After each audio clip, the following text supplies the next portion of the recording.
Sean, I'm going to switch to English so you know what I'm saying about you. I want a round of applause for Sean. Sean came over from the UK yesterday. He made time for us because he's really busy launching his second game. Joe, I was going to say Joe, but your name's Sean, right? Joe is your little friend. Yeah, it's my middle name. That's right, or your middle name, there you go. Now, Sean started at age 19 programming at Criterion Games. Games that you might know as Burnout and Need for Speed. He worked on those games for many years. And then joined with a couple of friends, decided to leave and start his own company. And Sean's going to share us some of his experiences. And he's going to, just fire you up about why you should or should not start your own games company. Sean, we're really looking forward to hearing your story. And again, a warm applause for Sean.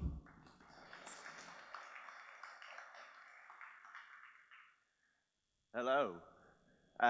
So I'm Sean Murray, and I guess I'm the founder of Hello Games, which, as you were saying, is this tiny little indie company in the UK, formed by just like 4 of us. And I'm the founder, but I'm also a programmer, and that's kind of mainly what I do. And I kind of want to talk a little bit about striking that balance between programming and then doing things like this, which I hate in the best possible way, but I'm a programmer, so I would much rather be sat in front of this laptop doing some coding or some work and not stood in front of lots and lots of people staring at me. So a little bit of background, because you probably won't have heard of us. We started in 2008. We kind of had worked at EA and Criterion and places like that before, and huge studios of like 400 or 500 people. And then we went back to just being 4 of us in like this tiny, tiny little room, like the smallest room you've ever seen. For 2 years, making a game called Joe Danger, which came out on PS3, and it was like #1 selling game on PS3, on PSN download, I should say. Top rated, highest Metacritic, all that kind of thing. And we've just released the sequel, and that came to 360 and PS3. Again, really highly rated, did really well. And it's coming out soon for iPhone and PC. And we're just about to start on something new. And kind of, I wanted to talk a little bit about what it's like to create a team and what's important in creating a team. And I guess the thing that's really interesting to me is, I guess, what's important when a group of people come together and how they stay together. And I think we've kind of got that right. Once, when we picked the original 4, and then over the last couple of years, we've grown a little bit. So I'm going to play a video to start with that will give you some background. And this is Grant, our artist, our like soul artist, had kind of recorded loads of video over the last 2 years, and he put it together into this little montage video, which I really like.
So that's us in a nutshell. We kind of do everything. This is the original four of us. This is the four of us with Ryan in a Sackboy suit. And we kind of do everything ourselves. We publish the game, we do all the marketing, we localize it, we QA it, we do everything start to finish, which is really rare for such a small team. And I guess I feel like, and hopefully you get a sense of it there, the original founders, but also the new people who've joined, we're friends. Like, we're tight, we're super friends, you know? And we kind of know each other really, really well. And I guess my analogy for this is like a plane crash, right? Starting up a studio. It's a little bit like that. I have this like recurring dream that I have probably once a week where I'm on a plane and it crashes and it goes down, and you know, I wake up as it's kind of hitting the ground. And I was going to tell you about this, and I had this slide in here. And every time I get on a plane, I think, this is it. This is going to be the time.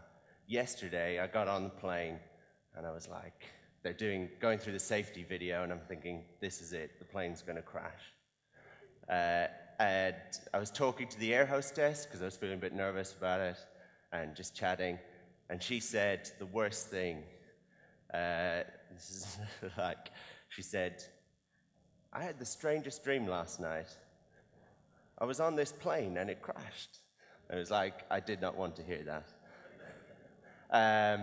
But I kind of like the idea of being in a plane crash and then like Lost or one of those shows where you wake up on like an island, you're shipwrecked, and you all have to kind of suddenly form a band and form a team and work together, right?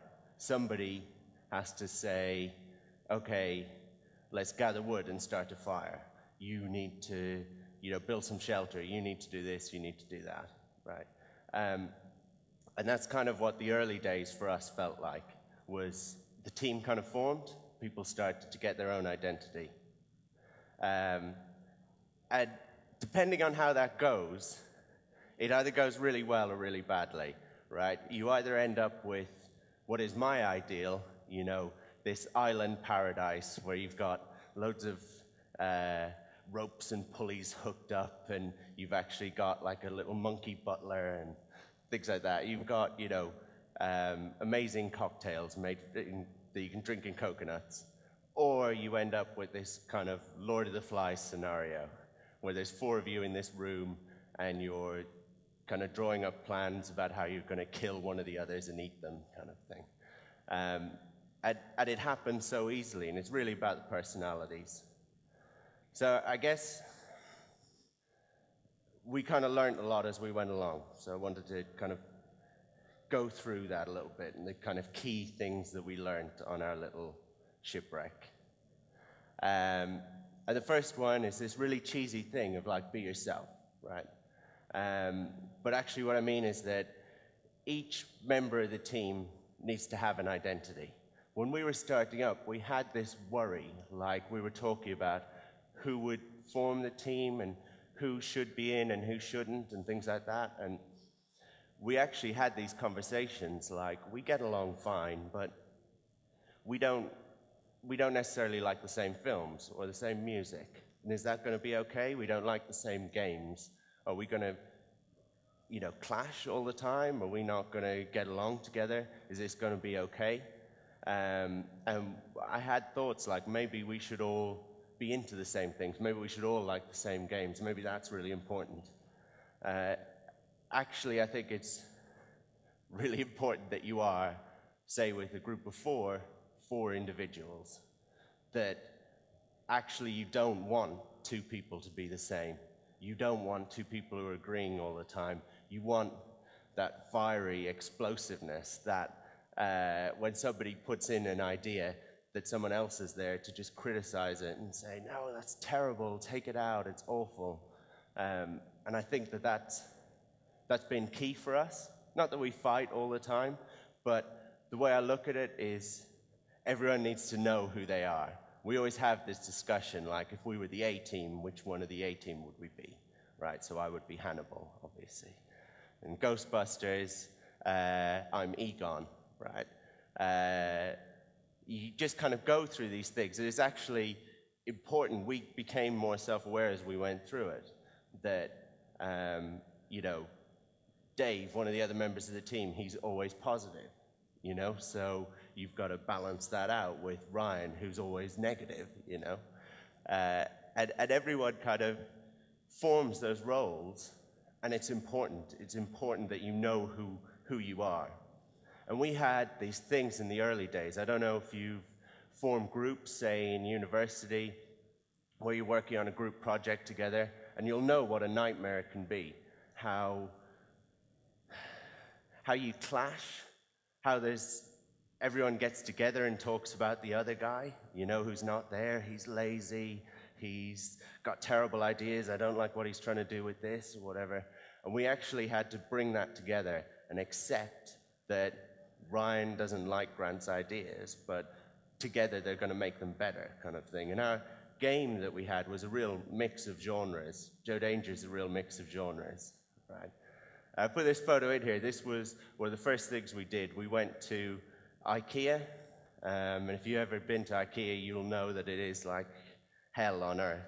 And it's where what I always say is like any relationship has that point, right? When you're going out with your girlfriend and you go to IKEA, and if you make it through that together, then you're going to be okay, you know? But it's where relationships go to kind of burn, right? So this is us at IKEA, and even like in those early days, you suddenly have to have discussions about what kind of chairs you're going to have, what kind of office you're going to have. Is this office okay? That kind of thing. And initially, we all thought we were in charge. That's what's really funny. We all thought this is our, you know, our thing. We're all founders. And it's actually really important that somebody kind of becomes the clear vision holder. It becomes the clear person in charge, and everyone else is going to accept that they have to make decisions, that this person has to make decisions, and that the team is going to accept that. So this is like, I literally remember us trying to put together IKEA furniture, and I was thinking, this is not going to work out, you know. We're going to hate each other. But it's that kind of stuff that's really formative, and you need to go through it, and you need to accept that you're different. This is like this really cool quote from Jim Morrison, and I think it's important that what he was saying was, if you're not being true to yourself, it's very hard to be creative. So if you're making a game and you're making decisions and you're not speaking from the heart, you're trying to please the rest of the group, or you're trying to think of some external person that, you know, you're making the game for, then it's not going to really work. And that's what we had to find for ourselves. So we eventually just accepted who we were, accepted who each other were, and that we're going to like different things, we're going to like different music and stuff like that, but get back to what was core and what was key for us. So for us, that was the games that we grew up with. And where we had come from was that kind of bedroom coder thing. We'd all been programmers or artists since we were like 5 years old. And where we had ended up was like big studios like EA and stuff. And actually what we wanted to get back to was just that small bedroom coder. These pictures are all actually of other indie developers. Posted little screenshots of like where they work, kind of thing. This guy with the cat totally wins. But that's actually what we'd always wanted, and that was the one thing that we had in common, was we want to go back to this, to being small in many ways and having this great affection for what we're doing. And once we accepted that, and we accepted who we were, we could kind of move forward from there. Ultimately, I guess what I'm saying is, you're all going to be really different. You're all going to hate each other, probably. But you have to find what you have in common and know that together we're pushing this through. That was really key for us. But then that's cool. So you're going to be really different, and you've got to find this thing that you're really passionate about. There's a problem in the early days, certainly for us, was then you get together as a group, and it's too much fun, right? You're like kids in a tree house. You know, we had our little room, and we didn't have direction, you know? We just were churning out a million different ideas, all in different directions. We'd start making a game for a week and love it for a week, and then hate it for the second week, and then bin it off, and then start a new game, because the buzz of starting something new is so amazing. And we actually had to come to an agreement to be really boring, actually. We had to kind of take some of the things that we had hated about our previous jobs, about EA. Like when I was at EA, when I first started, we used to be scheduled week to week. Then after a couple of years, we started to be scheduled day to day. And when I'd left, we would be scheduled in like 5-minute slots. So you would say what you were doing for this 5 minutes, what you were doing for the next 5 minutes, and you would get this little sheet at the start of every day of what bugs you were supposed to be fixing when, and we'd hated that. But actually, we needed some of that. This is really boring, but it's an example of it, how seriously we took it. We had this little app that was installed in all of our machines, and it actually measured exactly how much time you spend in each program. And it would tell you what websites you were on, how long you were on each website. And we still have this installed. And it's actually genuinely really useful, even though it sounds horrible. So you can see there, I spend all my time in Google Chrome, like this is like last week, which is embarrassing, right? But in seeing it, you think, you know, I could be doing so much more. It actually will tell you really useful things, like how long you spent compiling the game, how long you spent testing the game, how long you spent running it, how long you spent running your build process or whatever. And so we really churned through that to make ourselves productive, to make ourselves really efficient. And it sounds boring, but it was really freeing. Suddenly we were getting an awful lot done. So this is, you get to this point, and suddenly, like I said, we establish our identities. I was kind of in charge, and I started trying to make everyone productive and things like that, and I started trying to do out schedules. But what most people would tell you, and I was discussing this with JP last night, is that you need a manager, you need a CEO, you need a business guy, right? And everyone was telling us this. We didn't see where it fitted in our team. We didn't see what they would do. And we did not like that idea. We tried to get away from that. And I actually think a lot of studios that I see, they will start up and they will have that business guy day one. In fact, he's the guy who's in charge. He's the guy who tells everyone to gather sticks and things like that. I actually think it was really important that we didn't have that at first. I think we probably need it now, but in the early days, it was really important that we didn't have that we were making decisions based on what we liked and what we needed. And we needed, I would consider myself the captain of the team, not the manager. So I'm a player. In terms of like, if you were playing football, I'm not a player. But I would be one of the players and try and be in charge and try and help people out and facilitate. But I'm not stood at the sidelines being the manager. And none of us were. And that made us feel really tight as a team and really productive. And we made decisions together.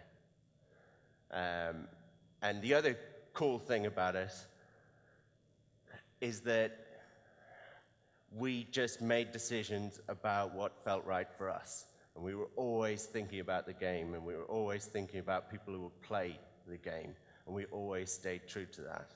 So we weren't thinking about, we're putting in this feature, how much is it going to cost, or anything like that. We were just thinking, we're putting in this feature, how good is it? So there's a downside to that. So that's like, I would say you don't need a manager straight away. You don't need this CEO guy straight away. But as a kind of a word of warning, you know, we're going to be this example to you of like, you know, when you're driving down the road and you see some roadkill and you think that was a mistake for that, you know, little hedgehog or badger.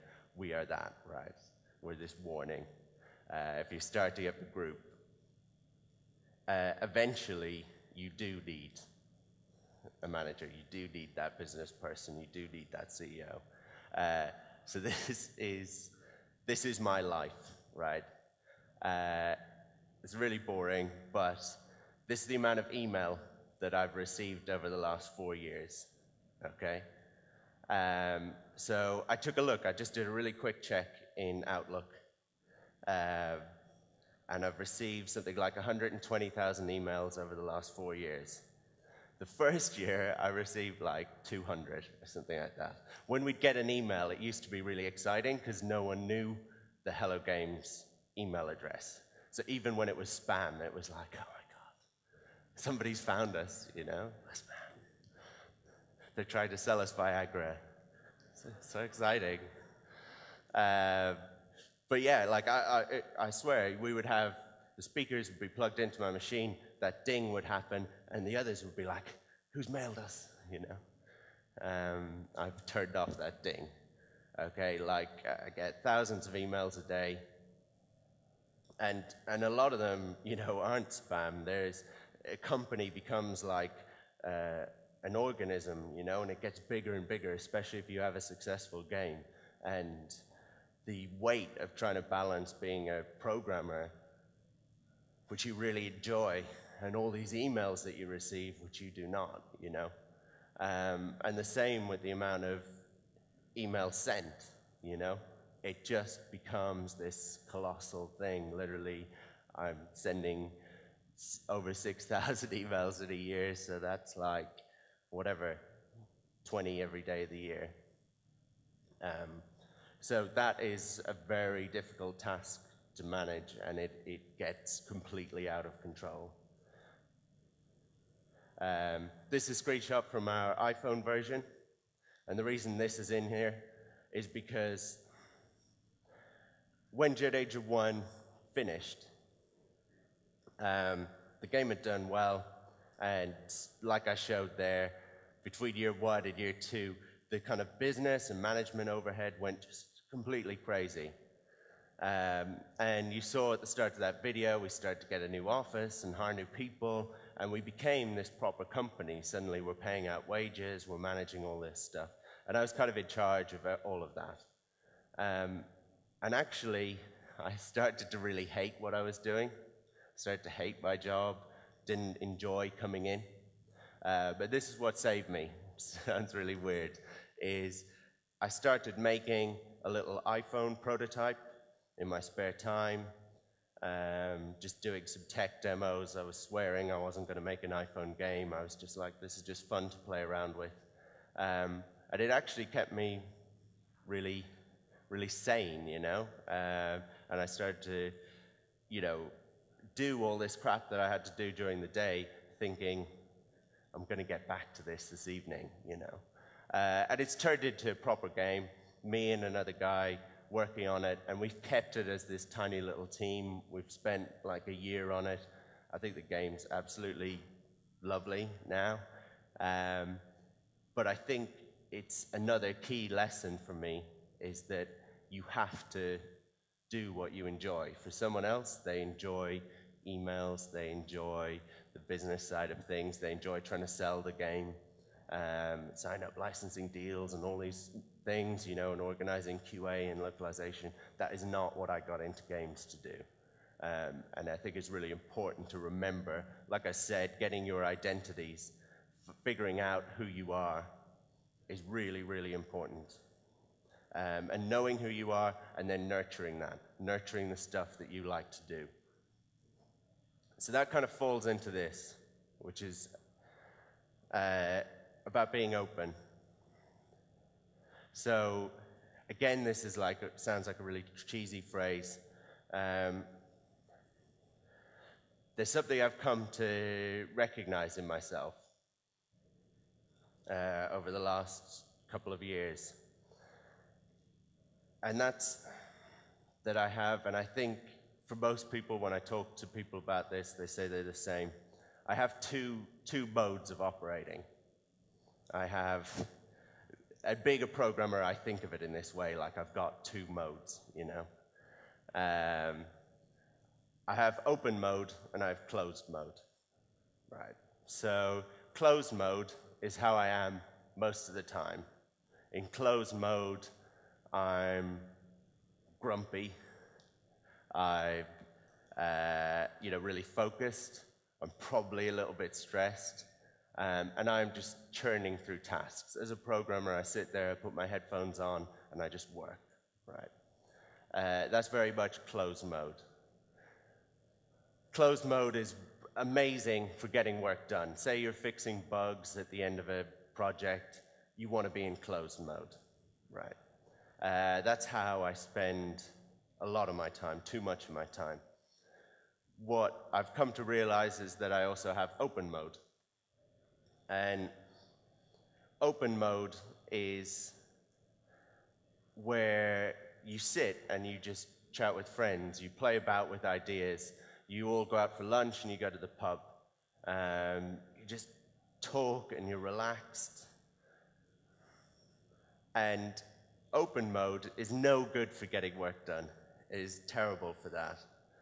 But it's really good for ideas. It's really good for creativity.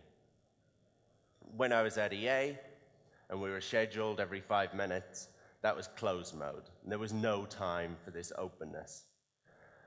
What we've come to realize, I think, is that us as a team, like I said, we started to be really productive. We started to get things done. If you're working in a group, you'll have found this. You find your groove.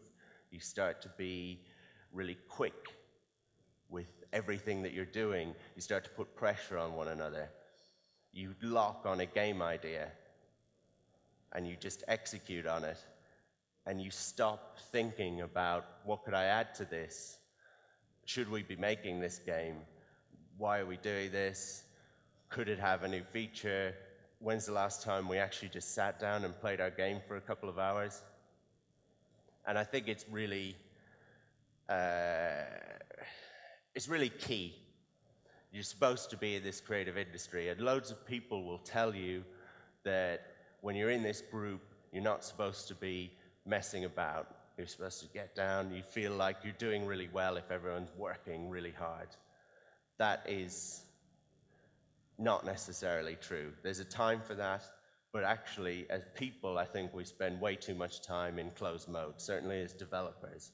And we need those times where we just all take a day off, and we do this quite regularly, where we will just play the game, for a day and just chat about it and say we're not going to do any work, And I will know at the start of the day, like, I am going to have a day today where I'm open, right? And I just have loads of coffee, and I'm going to be in this different mode, and that's my, boot up sequence, right? So this is a video of us working in our tiny little room, and this is like a time lapse, but this is key closed mode, right? You can just see everyone's working, and it's so horrible. And this is how, this is towards the end of the game, and sure, everyone's working really hard, and it's really important, but it's really clear to me how we're not even talking, pretty much, even though we're sat, elbow to elbow. There's that thing that you've heard about Google. So they will have one day every week where they have, a day where you just work on your own projects. And I love this quote from Larry Page saying, as head of Google, say creativity increased by a third, which is like, how did you measure that? But presumably Google has a way, right? But I think it's probably, I can really imagine that, and that's what we try to do, and that's what we try and nurture. And the big difference between loads of people will try and tell you that that's solely what you should be doing. You should just be working, and you're a really good team if you're just doing nothing else. But it's not true. Really good teams are made up of lots of different characters. They probably don't get on all the time. And they spend a lot of time just dicking about and playing with ideas. And I think that's really key. For us, the idea for Joe Danger came from, we had a box of toys that one of the guys brought in from his attic that he'd had as a kid. And we all just sat playing with them. And we were mocking up game ideas. So we would pick up Optimus Prime and say, oh, it's going to be a third-person action-adventure, and you'd have Optimus Prime in your hands, and it would be a terrible idea, but everyone would see Optimus Prime and say, this is a really good idea. I like the idea of this third-person action-adventure. Main character seems cool. But we would just mock it up, and we'd build little things with Lego and stuff. But we kept playing with this one toy in particular, this Evel Knievel stunt toy. And there's a little ad, this little video from the 70s. But if you play Joe Danger, it actually is really similar to this ad. So we were in this office block, and we would just play about with this toy, and we would fire it, through the windows of other rooms, annoy other people and things like that. And that was really key for us, just that physicality, that tactile thing. But also, it was us in pure open mode. There was no agenda. We weren't sat there thinking, we are going to think of the next game idea today. The idea was, we're just going to fuck about for a day. And that was really productive.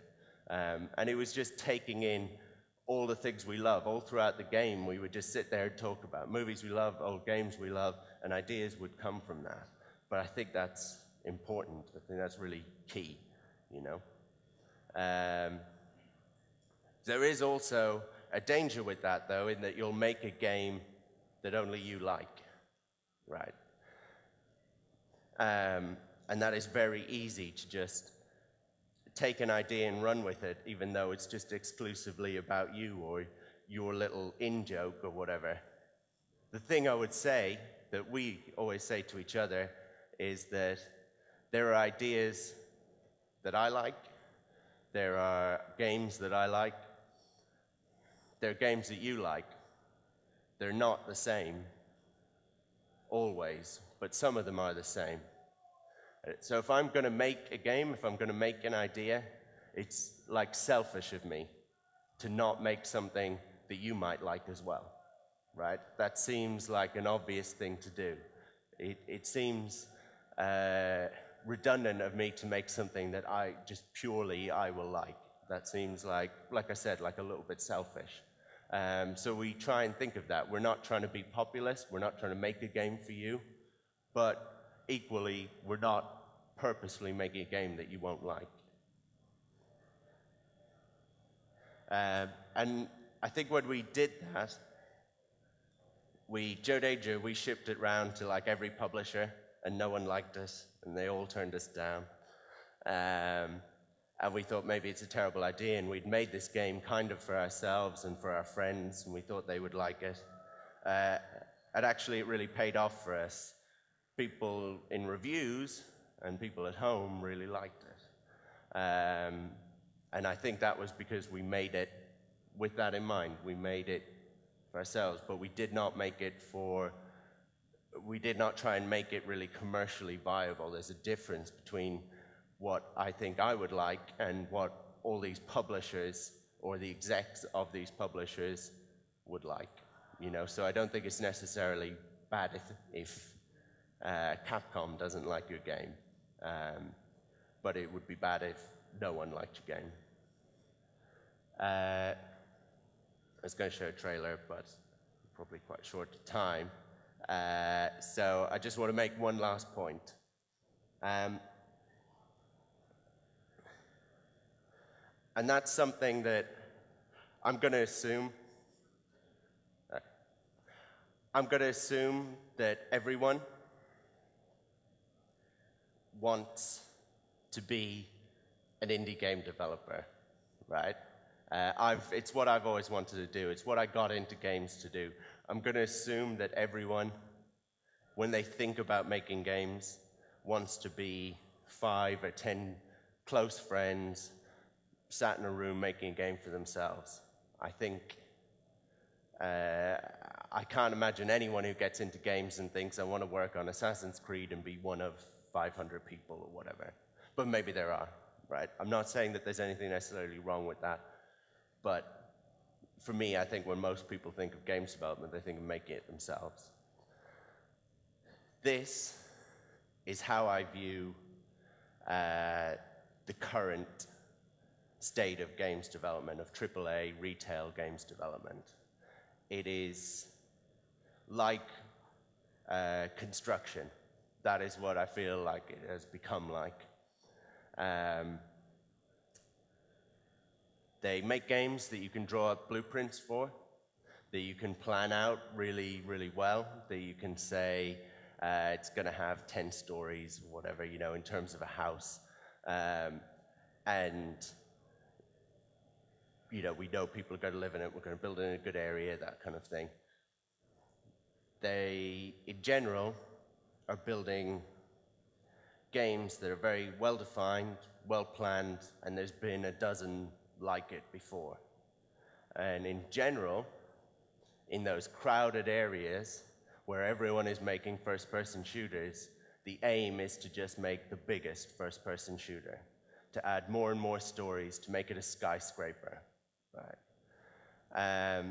That, I think, is where that lives. And I look at those games, and I think they're really admirable, and they're well-constructed, and there's a lot of craft that goes into it. But they're ultimately kind of boring, right? They're kind of lacking in creativity and imagination. But lots of people play them, lots of people buy them, the same as a skyscraper. Loads of people fill them up, right? They're really popular, and cities are really popular and things. But as an indie developer, we need to compete with that somehow. They've got these really well-constructed buildings, these huge teams that can just come in and construct a skyscraper in 2 years and then move on to the next one. And they've just done it a dozen times before, and it's going to house millions of people, and, you know, it's just a very well-defined system. And you've got to somehow create your own space that's interesting and that gets people excited. And I think the way to do that is to just be different. There is no point in setting up an indie game studio and trying to make Call of Duty. And I know that's a really obvious thing to say, or trying to make Assassin's Creed, but you do see it all the time, where people will say, I'm going to try and take all these elements from World of Warcraft or whatever and try and copy it. And actually what you want to do, if you look at the most successful indie games, if you look at Limbo, if you look at Braid, if you look at Proteus, and just the games that are kind of really interesting to me at the moment, they are not just quirky, but they're different, they're experiences. These houses that I've got on this slide, you couldn't drive past one and ignore it. You couldn't not want to stop and pull over your car and get out and take some photos. And I think that that's what those games do. You know, like Braid and Limbo and Portal and things like that. They're the really interesting games that you just want to spend some time with. They're an experience. And actually, they make everything easier, right? To make a game like that, once you do that, you have to worry a lot less about marketing. You have to worry a lot less about showing it to people, because it will show itself. When you compete with Assassin's Creed or whatever, then you're in a whole other world. You're in a whole other problematic world where you might make the Assassin's Creed with 10 people. You could do that, but then you also have to compete with the $250 million marketing budget that that game has.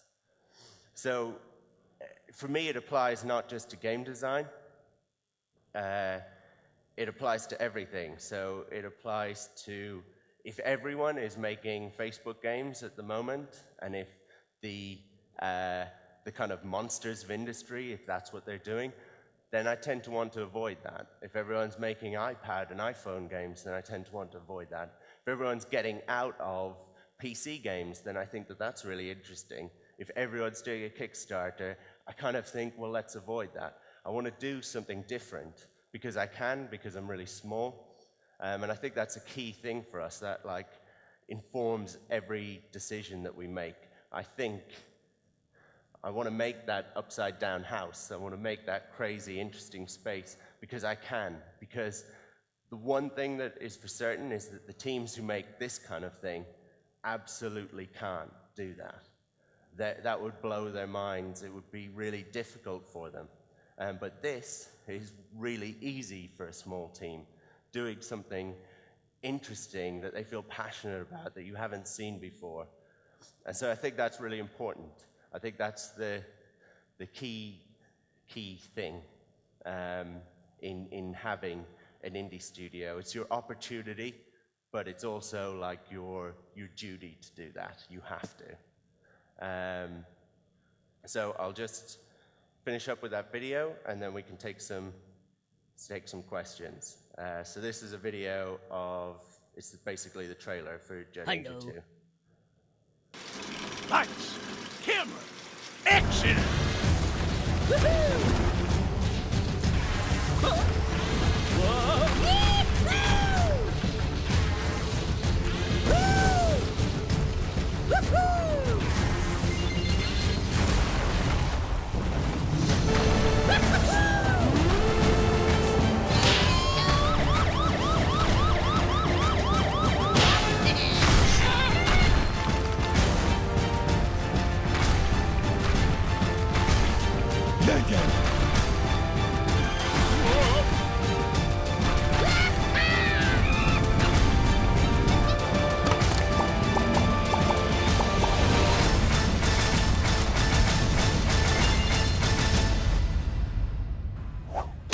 Danger, the movie.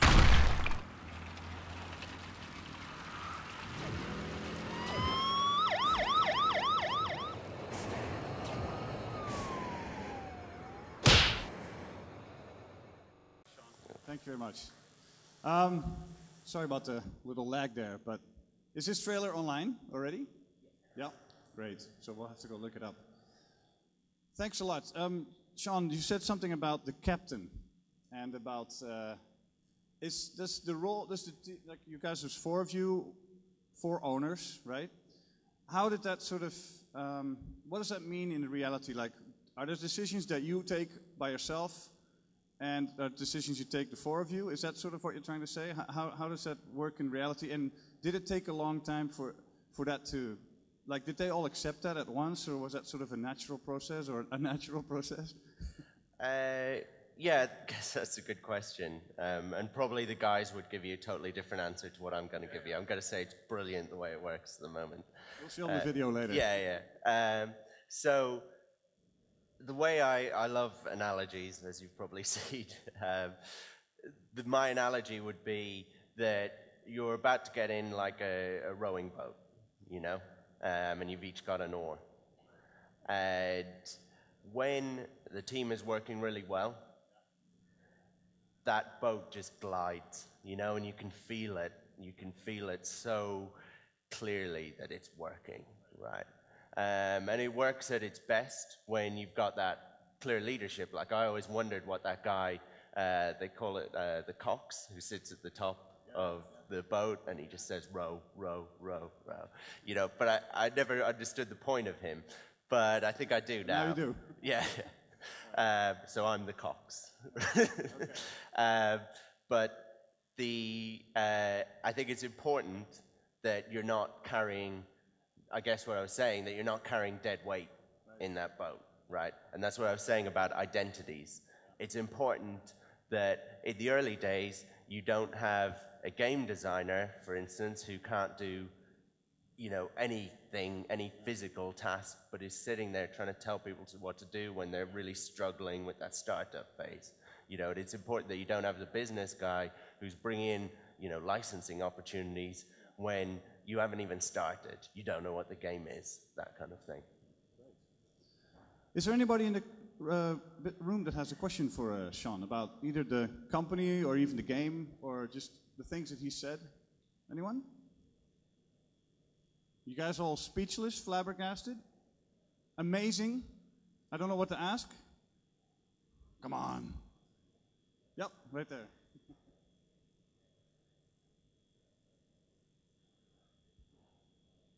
What's your drive to make indie games?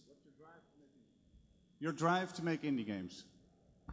Well, I don't have a drive to make indie games. I just have a drive to make games, right? And I've had that since I was like 5 or 6 years old. My parents tell me that I was always going about making games. And I started coding as early as I could, probably around the same age, like copying type-ins and things like that. I don't even know where it starts, and I think most people I talk to who are in games don't either. I know that there are like some seminal games for me, some games that I played. Like I remember the first time I played Quake, and then you think, I have to make games. And I think that's the same for most people. They have a few games that they enjoyed playing games, and then they play something that is really brilliant, that just stands out and resonates with them, and they think, actually, I don't just want to play them, this is for me, this is what I should be doing. You know, I want to be part of this, I want to do something like this. You just mentioned Quake. Will Hello Games ever make a first-person experience? I don't know what we will do. I think we've started out a new project, as I was hinting, and that's quite ambitious and quite different to what we've done before. Right. But it's not a first-person shooter. And you guys are growing a little bit. You've hired some people, right? You have employees now. You're an employer. Yeah. How does that feel? Really weird. Really weird to be responsible. Really weird to be you know, in charge or something like that. It's not what I set out to do. Yeah. We talked about that. I didn't set out to have like a big company or anything like that. But it happens, and it's been really interesting. Those things that I've said about being a team. The people that you hire in, they need to feel like part of that team. They need to have their identity. Right. I think we've done that, and that we're that it feels like one cohesive group. Right. And so you're growing a little bit. Is there any limit to that, or is that just you're going to see how you go? You make this game, and we'll see how many people we'll need, and we'll see it. We'll take it as it comes. Well, we're self-funded, so. Depending on how our last game does, almost informs that a little bit. But also, we want to have just slightly less than what we need for the game that we're making next. I think it's actually really important to not have, like I said, for it to feel like this cohesive unit, to feel a little bit constrained so that you throw away some terrible ideas. That's why I always say you see such good games, such focused game design coming from teams of 1 or 2, because they've got no choice, you know, and they'll pick a really interesting but also efficient art style, realistic, or gameplay style. Right. Great. I have room for one more question here. Thank you. My question is, if you are thinking about games, you say you're passionate about it, you want to design or program what you like, don't think too much about what others want. But if you think more in the future, what is it what you want to achieve with your games? What is your objective of your games? Is it the fun, or is it that people can learn from it, or do you have any ideas about that? I think there's a funny thing when you're making a game, as I'm sure a lot of people have experienced. Actually, I think it can be quite bad to have an aim for, I'm going to try and change the world with this game. I'm going to make this game for a certain group of people that's not me. You know, I'm going to try and have it mass market. I'm going to try and impact people. You know, I think it's really important to make a game for yourself, like I was saying with that Venn diagram, that to make a game for yourself, but also one that you think is for other people. So if I was to make an educational game, I think that would be really bad if I made an educational game, but I didn't find it interesting, or it wasn't important to me in some way, you know. I think that can be really dangerous, that can be really difficult. So I think for us, we do have aims, which are mainly about just people playing and enjoying our games, you know. We don't have a focus of we are going to impact people in other ways than that, if that makes sense.